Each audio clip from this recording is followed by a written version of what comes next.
नमस्कार, स्वागत है आपका हमारे मोटिवेशनल चैनल पर। तो हमारे कहानियों की सीरीज़ में कल हमने एक कहानी सुनाई थी, तो आज हम नई कहानी के साथ में फिर से हाजिर है। यह कहानी एक गांव की है, जहां लोग एक दूसरे के सहारे जीने का तरीका सीखते हैं। एक गांव था, जहां लोगों के बीच अनूठा एक बंधन था। यहाँ के लोग एक दूसरे के साथ मेहनत करते, सहायता करते और एक दूसरे के साथ खुशियाँ और दुखों को बांटते थे। इस गांव की कहानी बहुत ही अनोखी थी। एक बार गांव में एक नया आदमी आया। उसका नाम राम था। राम बहुत ही निराशाजनक हालत में आया था। वह एक छोटे से गांव में दूर रहते थे, जहां उसका परिवार बीमारियों और तंगी में फंसा था। उन्होंने सोचा कि वह इस गांव में आकर नए जीवन की कोशिश करेंगे। राम गांव में आकर एक आदर्श बनने के लिए प्रयास करने लगे।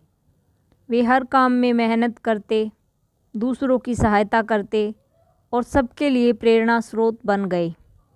दूसरे लोगों की खुशियों और दुखों में भी वे सहभागी रहते।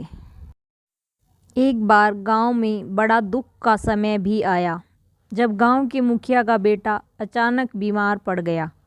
उसकी स्थिति गंभीर थी और उसके परिवार को इलाज के लिए पैसों की आवश्यकता थी, लेकिन गरीबी के कारण परिवार के पास इतनी धनराशि नहीं थी।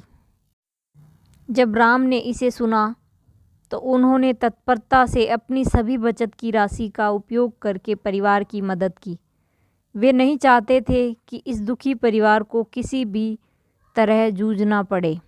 उन्होंने बचत की राशि के साथ साथ दूसरे गांव वालों को भी अपील की और उन्होंने भी उस परिवार की सहायता की।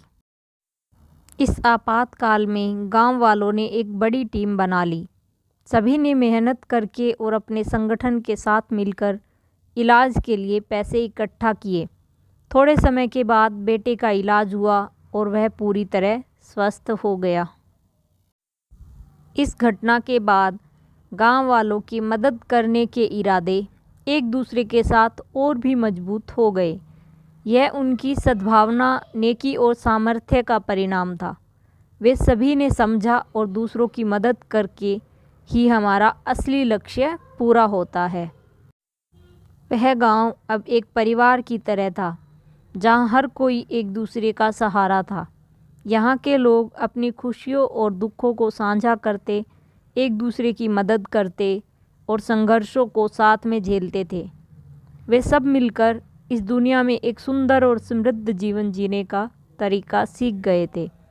इस कहानी से हमें शिक्षा मिलती है कि हमें भी मुसीबत में दूसरों की सहायता करनी चाहिए। धन्यवाद।